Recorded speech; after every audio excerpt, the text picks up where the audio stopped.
The Woods Molevalance. Date 6th of August 2019. Location Pine Barrens, New Jersey. The cabin had been in our family for generations, a quaint refuge nestled deep within the heart of a vast ancient forest. It was a place of cherished memories and the promise of tranquility. Yet, the legends that shrouded those woods were as old as the trees themselves, whispered warnings passed down through the years. I had always dismissed them as the superstitious tales of old, but that fateful summer, I would come to question everything I believed. The sun was setting when our family arrived at the cabin. My wife, Emily, and I, along with our 2 children, Sarah and David, were eager for a respite from the hustle and bustle of the city. We had packed for a week of hiking, fishing, and storytelling around the campfire. The cabin was as picturesque as ever, its wooden facade blending seamlessly with the surrounding forest. The air was thick with the scent of pine, and the only sounds were the rustling leaves and the distant chirping of birds. It was a paradise of solitude. For the first few days, everything was idyllic.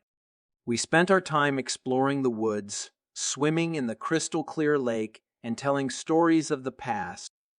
Our laughter echoed through the forest, and the bond of our family felt stronger than ever.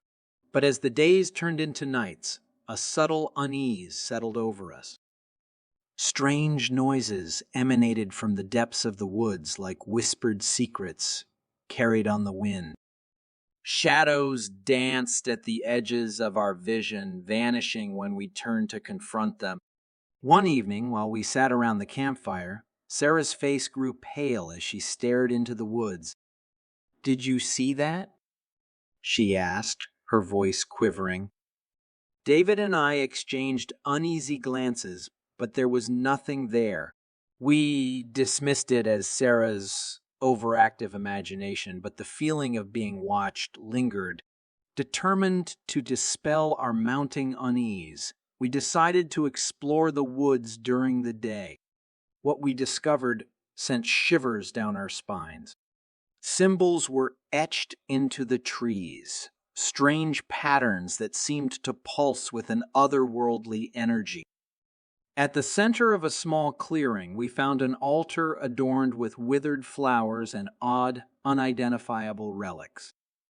Emily's voice trembled as she read the markings on the altar. "This is ancient, David. I can't even decipher the language." We had stumbled upon something inexplicable, something that had remained hidden for centuries.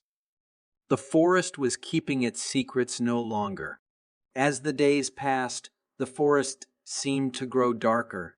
Emily began hearing whispers in the night, a chorus of voices that seemed to emanate from the very trees themselves.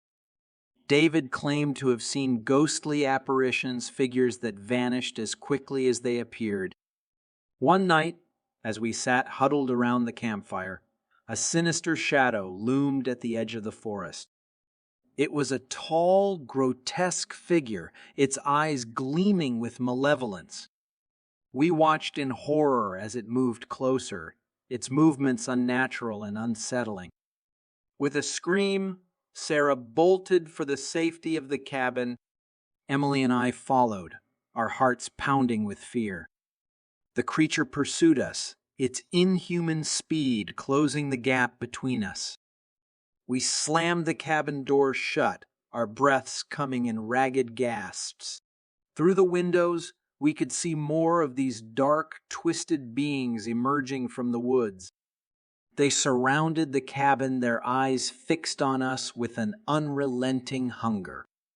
Inside, the darkness played tricks on our minds. We heard our son's voice calling to us from the forest, but we knew it was a cruel illusion. The hours passed like a nightmare, each moment more horrifying than the last. As dawn broke, we had lost all hope and all but one family member. I had to make a choice, stay and fight a seemingly insurmountable evil or flee. I chose the latter, leaving behind the cabin, my wife, and the haunting memories. As I stumbled out of the woods, battered and broken, I looked back one last time. What I saw sent chills down my spine.